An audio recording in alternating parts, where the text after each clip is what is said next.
đây em bước đi cùng tôi, tháng ngày trôi đắm say trong cuộc tình, lời thề người trao cùng nhau sống chung tình.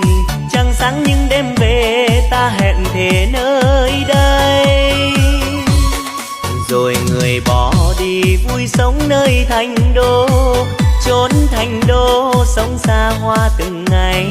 Lòng người đổi thay, tình yêu đã phai nhạt, em đã quên đi rồi những lời thề ngày xưa.